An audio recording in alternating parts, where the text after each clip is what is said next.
So hello and welcome back मेरे देश के प्यारे भविष्यों। 10th स्टैंडर्ड ट्रायंगल चैप्टर चल रहा है, एक्सरसाइज 6.1 हो चुकी है। आज डिस्कस करने जा रहे हैं थ्योरम 6.1, लेकिन उसके पहले एक बहुत ही इंपॉर्टेंट न्यूज़ दे दूं जो सुन के शायद आप बहुत खुश हो जाओ। कुछ लोग शायद ना खुश भी हों, लेकिन मोस्ट ऑफ जो लोग हैं वो जरूर खुश होंगे। हाँ, न्यूज़ ये है कि इस साल जो है 10th स्टैंडर्ड की जो एग्ज़ाम्स हैं, बोर्ड एग्ज़ाम्स जो हैं वो नहीं होने वाली हैं। जी हाँ, 2021 में जो लोग बोर्ड एग्जाम्स देने वाले हैं उनकी बोर्ड एग्जाम्स कैंसिल हो गई है। कैसा लगा मेरा मजाक?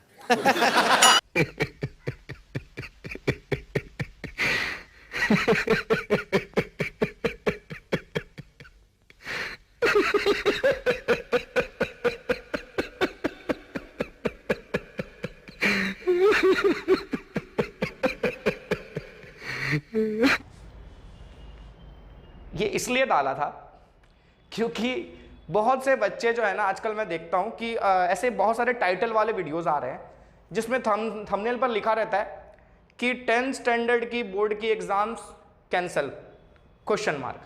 अब अच्छा एकदम खुश हो गया, ये देखना है। तो भाई ऐसा नहीं होता है बच्चों, ठीक है। गवर्नमेंट ने ऐसा कोई डिसीजन नहीं लिया है, ठीक है। गवर्नमेंट सोच समझ के ही डिसीजन लेगी और जो भी डिसीजन आएगा आपको पता चल जाएगा, ठीक है। तो ऐसे ही यूट्यूब पर न्यूज़ वगैरह मत ढूंढा करो, ठीक है। तो बात करते हैं आज के टॉपिक की। टॉपिक है थ्योरम 6.1 जो कि बहुत ही इंपॉर्टेंट है और ये बिल्कुल भी मजाक नहीं है।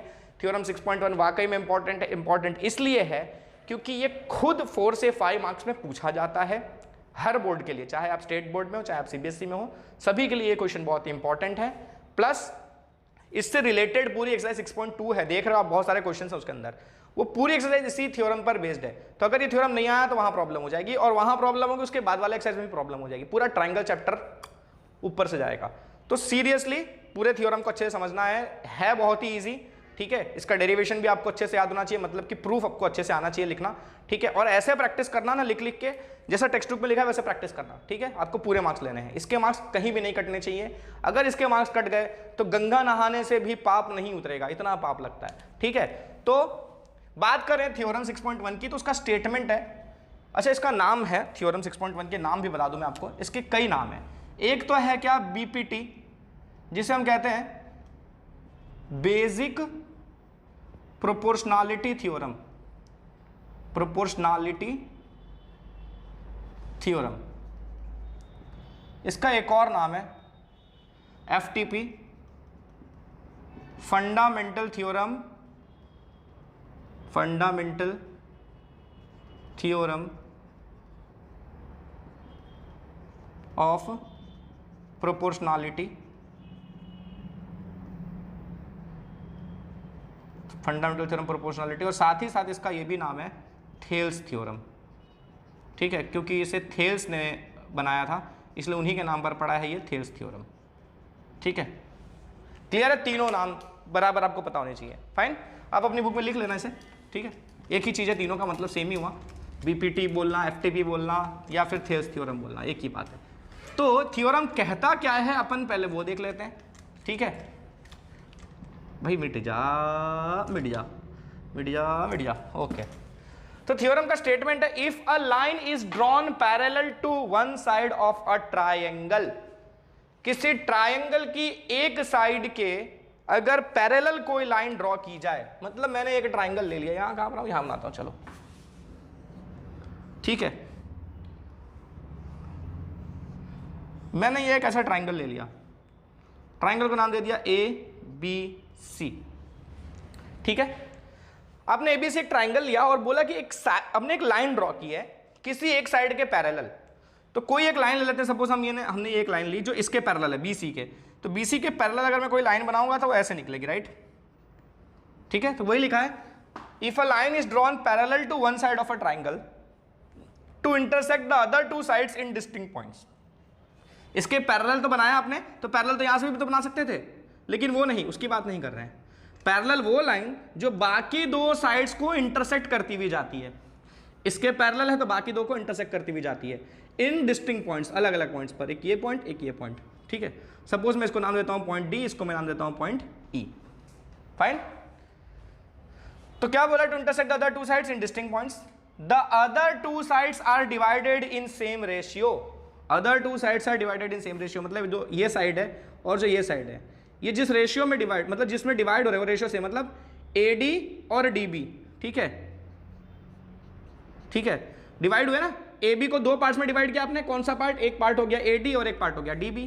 तो AD बाई DB जो है, मतलब AD और DB का रेशियो AE और EC के रेशियो के बराबर आएगा। ऐसा बोला है कि ये जो लाइन है जो एक साइड के तो पैरेलल है, एक साइड के पैरेलल और बाकी दो साइड्स को इंटरसेक्ट कर रही है, तो वो ऐसे इंटरसेक्ट करती है कि उन दोनों साइड्स को वो इक्वल रेशियोज में डिवाइड कर देती है। कैसे डिवाइड करती है? इक्वल रेशियोज में, मतलब AB को भी डिवाइड कर दिया, AC को भी डिवाइड कर दिया, और जितने रेशियो में डिवाइड किया, मतलब अगर इन दोनों का रेशियो, ठीक है, इन दोनों का रेशियो सपोज 1/4 आता है, तो इन दोनों का रेशियो भी 1/4 आएगा। इन दोनों का रेशियो अगर 1/2 आता है, तो इन दोनों का रेशियो भी 1/2 आएगा। ऐसे डिवाइड करती है। फाइन, क्लियर है? इसका काफी यूज देखेंगे हम आगे आने वाले एक्सरसाइज में, कई क्वेश्चंस आएंगे हमारे इससे रिलेटेड, ठीक है। अब इसको अपन को प्रूफ करना है, ठीक है, कि कैसे ये होता है। तो ये हो गया स्टेटमेंट, ओके, ये मैं अब मिटा दे रहा हूं, जगह की कमी, समझ सकते हो। अपन को प्रूफ क्या करना है? अच्छा, पहले तो कंस्ट्रक्शन लिखना है आपको। कंस्ट्रक्शन के पहले लिखो टू प्रूफ, चलो बाद में कंस्ट्रक्शन लिखेंगे अपन। टू प्रूफ, टू प्रूफ क्या प्रूफ करना है अपन को?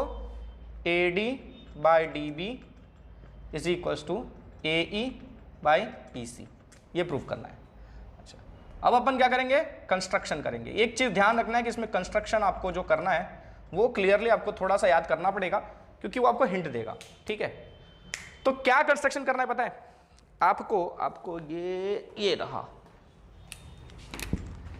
यहां से इस पर परपेंडिकुलर ड्रॉ करना है। क्यों ड्रॉ करना है अभी पता चल जाएगा। यहां से भी इस पर परपेंडिकुलर ड्रॉ करना है,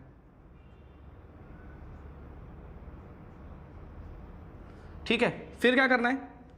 ये ज्वाइन कर देना है आपको, C और D को। इसको अलग अलग कलर से दिखाते हैं अपन।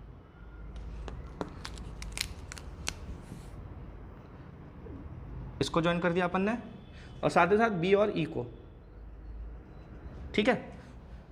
क्लियर है? अब जरा मैं एक बार देख लूं कि ये बहुत छोटा तो नहीं दिख रहा आपको? ओके, दिख तो रहा है, सही है। ओके, तो कंस्ट्रक्शन में क्या करना है आपको? यही करना था कि यहां से E से एक परपेंडिकुलर ड्रॉ किया, उसको नाम दे दो EN, और यहां D से जो परपेंडिकुलर ड्रॉ किया आपने, ये D, कहां पर ड्रॉ किया आपने? AE पे, तो उसके फुट को नाम दे दो M, ठीक है। क्लियर है? फाइन। अब क्या करना है? ये ADE ट्राइंगल बन गया, ठीक है। ADE ट्राइंगल, और नीचे वाला एक पैरेललोग्राम जैसा दिख रहा है, ठीक है। पैरेललोग्राम नहीं, सॉरी, ट्रेपेजियम जैसा दिख रहा है, ओके। अब हमको जो लाना है, क्या लाना है? देखो, कभी भी जो भी प्रूव करने वाला क्वेश्चन आए ट्राइंगल में, खाली थ्योरम की ही बात नहीं कर रहे हैं, कोई भी अगर प्रूव करने के लिए क्वेश्चन दिया जाए कि ये प्रूव करना है, तो आप ढूंढो कि वो ट्राइंगल में मिलेगा कहां। जो हमको लाना है ना आंसर में, वो ट्राइंगल में मिलेगा कहां। देखो, आपको क्या लाना है? AD DB चाहिए आपको, और AE और EC भी चाहिए। तो पहले अपन AD DB की बात करते हैं। तो AD किधर मिलेगा? ये रहा AD, राइट, और ये रहा DB, ठीक है। AD और DB यही है। अच्छा, तो आपको ना दो ट्राइंगल्स चुनने हैं। क्या चुनना है? दो ट्राइंगल्स, ऐसे ट्राइंगल्स, ठीक है, जिसमें AD भी आता हो और दूसरा ट्राइंगल जिसमें DB आता हो, ठीक है। इस तरह से आपको ट्राइंगल चुनना है। तो कौन सा ट्राइंगल चुनोगे आप? पहला ऊपर ट्राइंगल ADE दिख रहा है आपको, उसमें आता है AD, फाइन। और दूसरा एक ट्राइंगल अपन चुनेंगे, कौन सा? DBE, कौन सा? DBE, जिसमें DB आता है। क्यों यही चुना हमने? और कोई ट्राइंगल क्यों नहीं चुना? अरे ये भी तो ट्राइंगल बन रहा है ENB, नहीं बन रहा, ये क्यों नहीं चुन लिया मैंने? अरे भाई, ENB अगर मैं चुनूंगा तो उसमें NB एक साइड आता है, BD साइड आता है क्या? नहीं आता है। समझ में आया? तो आपको BD एक साइड की तरह चाहिए। अच्छा, तो बोलोगे तो फिर BDC क्यों नहीं चुन लिया आपने, है ना? BDC भी आप चुन सकते थे, है ना? चुन सकते थे, बिल्कुल चुन सकते थे, पर उसके लिए फिर थोड़ा अलग से और कंस्ट्रक्शन करना पड़ जाता, बराबर है। तो हम सिंपली अभी क्यों ये चूज कर रहे हैं? क्योंकि देखो, इसका एल्टीट्यूड आपको यहां मिलने वाला है, ठीक है। ये एल्टीट्यूड यहां पर मिलने वाला है। कैसे? देखो यार, अभी इतना सब पहले ही बता दूंगा ना, हवा हवा में तो मजा नहीं आएगा। आपको दो ट्राइंगल्स लेने हैं, दोनों ट्राइंगल्स के आपको एरियाज निकालने हैं। पहले निकालना है आपको एरिया ऑफ ट्राइंगल ADE, बहुत शॉर्ट में होगा टेंशन मतलब, मैं सब कुछ नहीं लिखूंगा, मैं सिर्फ काम की चीजें लिखूंगा समझने के लिए शॉर्ट में। पहले एकदम शॉर्ट में रहेगा, समझ में आ जाएगा, उसके बाद आप चाहो उतनी डिटेल भर सकते हो, ठीक है, एक्स्ट्रा लाइनें बाद में लिखना। फिर पहले फिलहाल अपन सिर्फ शॉर्ट में समझेंगे, राइट। तो एरिया ऑफ ADE, ठीक है, चाहिए आपको। क्या है एरिया ऑफ ADE? ट्राइंगल के एरिया का फॉर्मूला क्या होता है? Half of base into height, half of base into height. तो ADE ट्राइंगल में बेस क्या है मुझे बताओ? AD है क्या? क्योंकि एल्टीट्यूड तो EN बन रहा है उसके ऊपर, हाइट EN है आपका, तो ये बेस हो गया। तो half of AD into height कितना है आपका? EN। फाइन। अब अपन निकालेंगे कौन सा? Area of triangle BDE। BDE triangle, उसका एरिया निकालेंगे तो क्या आएगा? उसका भी हाफ बेस इंटू हाइट होता है, तो हाफ बेस, तो BDE का बेस क्या है? BD। समझ में आया? इसीलिए मैंने उस ट्राइंगल को चुना, ठीक है, क्योंकि मुझे यहां पर दो ट्राइंगल्स के एरियाज रिलेट करने हैं, ठीक है। वही एक सही तरीका है, शॉर्ट तरीका, जिससे हमको आंसर मिल जाए। तो इसीलिए हम दोनों के एरियाज को रिलेट करेंगे, और एरियाज को रिलेट करने के लिए फॉर्मूला है एरिया का हाफ बेस इंटू हाइट। तो बेस चाहिए आपको, और बेस आपको वही चाहिए ये BD जिसमें कवर होता हो, ठीक है। तो BD किसका बेस बन रहा है? इसी ट्राइंगल का बन रहा है ना, BDE वाले का। क्लियर है? ओके, तो BDE उसका बेस आ गया। फाइन। तो हाफ बेस इंटू हाइट। अब हाइट कैसे लोगे आप BDE का? BDE ट्राइंगल ये है ना आपका, इतने रीजन में है, तो इसमें तो कहीं भी एल्टीट्यूड बना नहीं है ना, हाइट कहीं नहीं दिख रहा, तो ये EN ही इसका हाइट होगा, EN ही इसका हाइट होगा। कैसे होगा देखो बताऊं। अगर एक ट्राइंगल ऐसा है, ऑब्ट्यूज एंगल ट्राइंगल है, ठीक है, इसको अपन लिख लेते हैं ऐसे, कैसे? ED और B, ठीक है, ये ऑब्ट्यूज एंगल ट्राइंगल है। ऑब्ट्यूज एंगल ट्राइंगल में एल्टीट्यूड अंदर कभी बन पाएगा क्या? ये सब एल्टीट्यूड बन पाएंगे क्या? नहीं, कभी भी अंदर उसका एल्टीट्यूड या उसका हाइट अंदर नहीं मिलता, उसका हाइट बाहर मिलता है। अरे आप ऐसे ही समझो ना, आपको हाइट निकालना है ना। हाइट निकालने का मतलब क्या हुआ कि किसी भी चीज का मतलब जो टॉप पॉइंट है, ठीक है, वो निकालना है। मतलब देखो फॉर एग्जांपल ये मेरा ऑब्जेक्ट ऐसा है, ठीक है, ऐसे स्लैंट में है, तो मेरे को अगर इसकी हाइट चाहिए तो इसका टॉप मोस्ट पॉइंट कितने हाइट पर है? इससे कितनी हाइट पर है? इससे ये लाइन से कितनी हाइट पर है? इतनी हाइट पर है। अगर मैंने ऐसा कर दिया तो इतनी हाइट पर है ना। अगर ऐसा कर दिया तो इतनी हाइट पर है। तो जो टॉप मोस्ट पॉइंट है उसकी हाइट चाहिए अपन को, राइट, वहां से अपन को हाइट मिलता है। तो ट्राइंगल का इसका हाइट कैसे मिलेगा? ये रहा टॉप मोस्ट पॉइंट, है ना। ये टॉप मोस्ट पॉइंट अपना कितना दूर है? इस वाले लाइन से, जो बेस है उससे कितना दूर है, ठीक है। तो यही आपका एल्टीट्यूड हो गया, एल्टीट्यूड बाहर बना। तो देखो इस केस में आपका EDB जो बना रहा हूं मैं, या BDE बोलो, जो भी बोलो, ये EDB ट्राइंगल जो है, इसमें EN जो है आपका इस ट्राइंगल का हाइट दे रहा है कि नहीं दे रहा है? तो आपका ENE है उस ट्राइंगल का हाइट। क्लियर है? तो यहां पर भी आएगा क्या? EN। क्लियर है? पक्का? तो ये बात हो गई EN की। फाइन। अपन क्या करेंगे? अब इन दोनों का रेशियो ले लेंगे। आपको चाहिए तो आप चार ट्राइंगल का एरिया के साथ निकालो, रेशियो लो तो भी चलता है, पर अपन अभी फिलहाल इतना करते हैं। तो अपन इन दोनों का रेशियो लेंगे। क्यों दोनों का रेशियो ले रहे हैं अपन? ताकि अपन को AD/DB मिले यहां से। क्लियर है?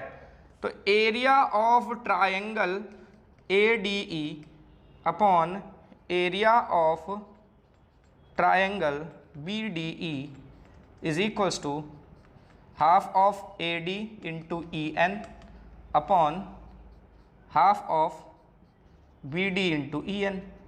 अब इसमें EN और EN कट जाएगा, हाफ और हाफ भी कट जाएगा, तो अल्टीमेटली क्या बचा? AD/BD, या DB बोलो, जो भी बोलो। ऐसे DB लिखा तो मैं DB लिख देता हूँ, कोई इशू नहीं है, एक ही बात है, BD बोलो चाहे DB बोलो। तो ये मिल गया आपको एक इक्वेशन, ये हो गई आपकी एक इक्वेशन, ठीक है। तो इसको अपन को कहीं साइड में लिख के रखना पड़ेगा, क्योंकि जगह की प्रॉब्लम आ जाएगी, राइट। तो मैं इसको ऊपर वाले को मिटा देता हूँ, ठीक है, और इसी को ऊपर की तरफ लिख देता हूँ छोटे में, area of triangle ADE upon area of triangle BDE is equals to AD upon DB। ये हो गया हमारा इक्वेशन 1, साइड में लिख दिया हमने, ठीक है। अब दूसरे की बारी है, इसको साइड में ऊपर ले लिया। अब अपन क्या करेंगे पता है? अपन को दूसरे साइड चाहिए, AE और EC चाहिए। AE और EC के लिए दो और ट्राइंगल चुनने पड़ेंगे अपन को। तो वो AE देखो फिर से ADE ट्राइंगल में ही आ रहा है क्या? ADE ट्राइंगल में AE आता है, और उसके लिए एल्टीट्यूड यानी कि हाइट आप क्या लोगे? DM लोगे, है ना। क्लियर है? तो अपन लेंगे क्या है हम पर? कौन सा triangle? Triangle area of triangle, area of triangle कौन सा? ADE। फिर से ले ले रहे हैं अपन, हाफ बेस इंटू हाइट। तो बेस कितना होगा उसका? ADE के लिए इस बार बेस AE लेना है अपन को। एक बार अपन ने AD लेके किया, इस बार अपन AE लेके करेंगे। तो half base into height, height क्या होगा dm होगा। ये बेस ले रहे हो तो ये हाइट होगा, ये बेस लिया था तो ये हाइट था ना, तो इसलिए ये बेस है तो ये हाइट है, हालांकि सेम ही होगा वो, ठीक है, इंटू dm। फाइन। अब देखो एक बार ADE ट्राइंगल लिया था, उसके साथ ये वाला ट्राइंगल लिया था, राइट, कौन सा DBE वाला है ना, ये वाला ट्राइंगल लिया था, तो क्यों, क्योंकि ये वाला अल्टीट्यूड मिल जाए, राइट। अब इस बार देखो कौन सा ट्राइंगल लोगे, ये वाला लोगे, कौन सा EDC, तो फिर से उसका हाइट क्या मिलेगा आपको dm, तो देख रहे हो इसमें dm था, इसमें भी dm रिपीट होगा तो कैंसिल आउट होगा ना, तो देख रहे हो समझ में आ रहा है कौन सा ट्राइंगल लेंगे अपन। तो सिंपल है यार, देखो आप ये डॉटेड डॉटेड बना रहे थे ना, तो ये ट्राइंगल आपने एक लिया था और दूसरा वाला डॉटेड बनाया था वो इस ट्राइंगल के लिए बनाया था, समझ में आया, इसीलिए ऐसा कंस्ट्रक्शन किया था हमने। क्लियर है। तो अपन लेंगे अब अपन क्या, एरिया ऑफ ट्राइंगल, कौन सा ट्राइंगल ले रहे हैं अपन, DEC, वो आएगा हाफ बेस इंटू हाइट, तो बेस कितना आएगा उसका EC इंटू हाइट, ये EC है, इसका हाइट कैसे मिलेगा, ये भी ऑब्ट्यूज एंगल ट्राइंगल है तो हाइट बाहर यानी कि ये DM वाला ही उसका हाइट होगा। क्लियर है। तो फिर से रेशियो ले लेते हैं अपन दोनों का, area of triangle ADE by area of triangle DEC। एक बार फाइनली समराइज करेंगे अपन फटाक से, पहली बार थोड़ा सा अलग लगेगा, समराइज करेंगे एकदम दिमाग में बैठ जाएगा। तो half AE into DM upon half EC into DM, ठीक है। क्लियर है, पता चल रहा है ना। अब देखो ये हाफ और हाफ कट गया, DM और DM कट गया, क्या बचा, क्या बचा आया अब एरिया ऑफ, इसको फाइनली लिख देता अपन AE अपॉन EC। तो ये इक्वेशन 2 हो गया, उसको भी मैं फिर से ऊपर लिख लेता हूं अलग से। तो इस बार लिखेंगे अपन area of triangle ADE upon area of triangle DEC is equals to AE upon EC। ये हो गया मेरा इक्वेशन नंबर 2। क्लियर है। अब देखो जैसे जैसे चीजें होंगी ना, अभी पहले अपन कुछ चीजें ऐसी हैं जो अनजान सी लग रही हैं, हो रहा है, फिर एक बार जब वापस समराइज करोगे ना तो आपको सब लगेगा कि यार हाँ यार ये तो बड़ा सिंपल सा है, ठीक है। पहली बार थोड़ा सा अजीब लग रहा है, मैं समझ रहा हूं, और जिसको पहली बार भी अजीब नहीं लग रहा है उसका मतलब समझ लो कवर हो गया टॉपिक, ठीक है। तो देखो area of ADE upon area of DEC, AE by AC आया, ओके। अब इन दोनों को देखो, इन दोनों में देखो ऊपर एरिया ऑफ ADE आ रहा है, हमको क्या प्रूफ करना था, क्या प्रूफ करना था हमको प्रूफ यही करना था ना, AD upon DB is equals to AE upon EC, यही प्रूफ करना था, है ना। तो देखो AE अपॉन EC इसके बराबर है और AD अपॉन DB इसके बराबर है, मेरे को इन दोनों को ही तो इक्वल लाना है ना। तो अगर ये रेशियो और ये रेशियो सेम आ गया, ठीक है, अगर ये रेशियो और ये रेशियो सेम आ गया तो ये दोनों भी इक्वल लिखे जा सकते हैं, है ना। समझ में आ रहा है क्या कह रहा हूं मैं। तो अल्टीमेटली हमको क्या करना है पता है, अब हमारा मेन टास्क ये होना चाहिए कि ये रेशियो इस रेशियो के बराबर हो जाए। वो कैसे होगा उसके लिए भी देखो हिंट दिया हुआ है, पहले ही AD ही तो दोनों सेम है, न्यूमरेटर दोनों का सेम ही है, मतलब कि ये देखो ये भी एरिया ऑफ ADE है, ये भी एरिया ऑफ ADE है ना। अगर डिनोमिनेटर को मैं सेम बता दूं, कुछ भी करके डिनोमिनेटर को अगर मैं सेम बता दूं तो ये रेशियोज इक्वल हो जाएंगे। समझ में आ रहा है ना। अरे ये सेम है मतलब ये और ये सेम है, ये और ये सेम है, मतलब मान लो ये 2 है तो ये वाला भी 2 है, अच्छा मान लो ये 3 है और ये वाला भी 3 है, तो रेशियो सेम आएगा ना भैया। तो मेरे को अब दोनों को सेम करना है, किसको, एरिया ऑफ BDE और एरिया ऑफ DEC। क्या वो सेम है, बिल्कुल सेम है, आप देख सकते हो, खुद पहचानो। देखो कौन सा है मेरा DEC, ये वाला है ट्राइंगल, ठीक है, DEC ट्राइंगल मिल गया आपको, सॉरी BDE ट्राइंगल, राइट। और DEC ट्राइंगल कौन सा है मेरा, ये वाला है DEC ट्राइंगल।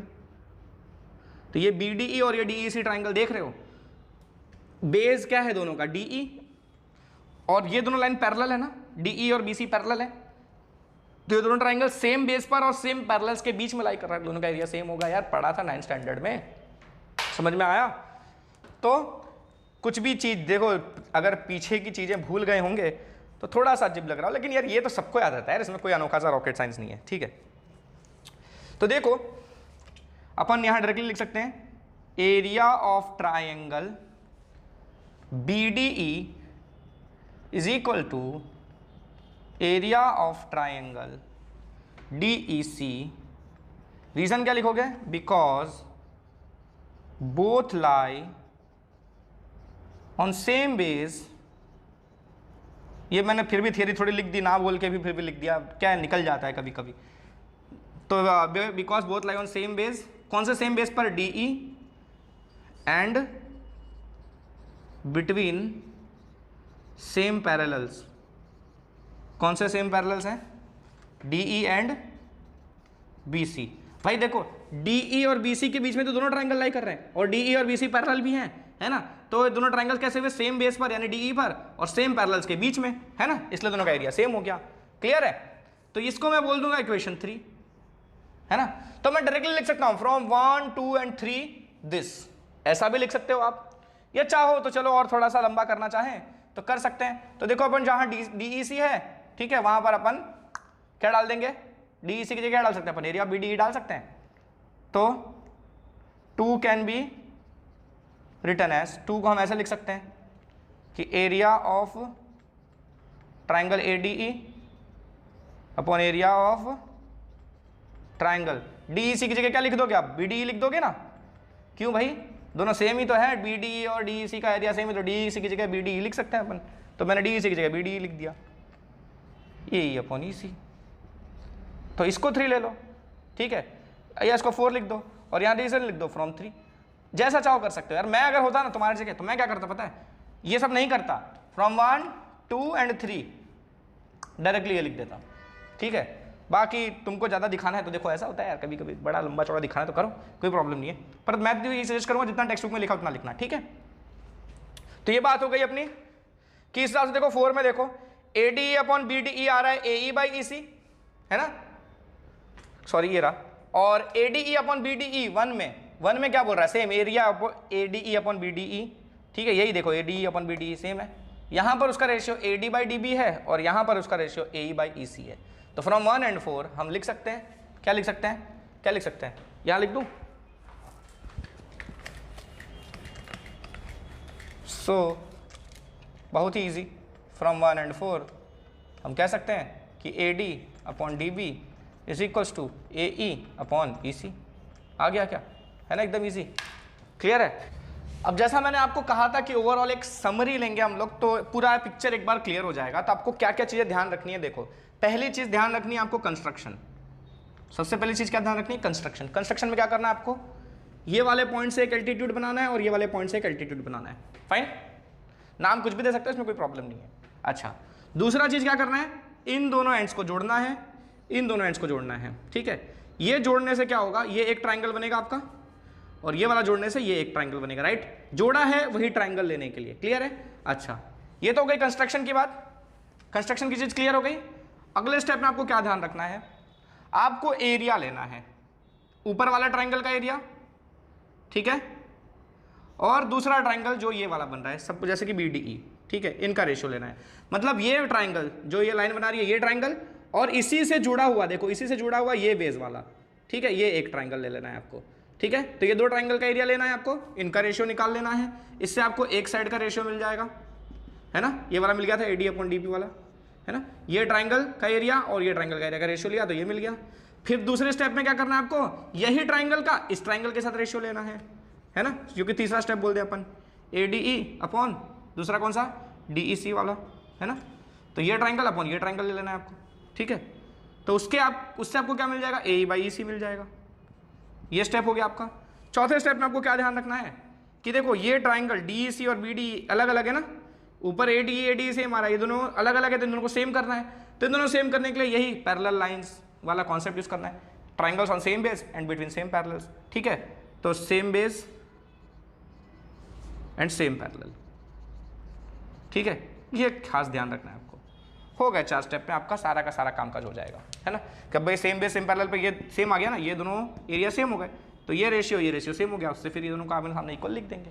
क्लियर है। तो इतना खास इतना ध्यान रखोगे पूरा थ्योरम प्रिपेयर हो गया, ठीक है। तो एक मैप होना चाहिए आपके दिमाग में, एक मैप रखोगे तो बहुत अच्छा रहता है, ठीक है। किसी भी चीज को जब भी कोई थ्योरम वगैरह करो, अगर आपको लगता है कि आप कुछ स्टेप्स भूल सकते हो तो उसका एक मैप तैयार कर लो, 4 स्टेप्स यहाँ करना है, बाकी तो आपको कैलकुलेशन ही करना है, ठीक है। और जिसको बेसिक का प्रॉब्लम है, मैथ्स बिल्कुल प्रॉब्लम है, 10th ऐसे ही आ गए हैं खींच खाच के, उनके लिए थोड़ी तकलीफ होगी, तो थोड़ी मेहनत कर लो, क्लियर हो जाएगा। 10th का मैथ्स काफ़ी ईजी है, थोड़ी सी मेहनत करोगे जरूर क्लियर हो जाएगा, अच्छे मार्क्स आ सकते हैं। तो आज के लिए फिलहाल इतना ही, मिलते हैं नेक्स्ट वीडियो में। तो keep studying and keep practising, ये स्पेशली प्रैक्टिस करके रखना। अगला सेशन लेके बहुत जल्द मिलते हैं, तब तक के लिए tata bye bye, see you and Jai Hind.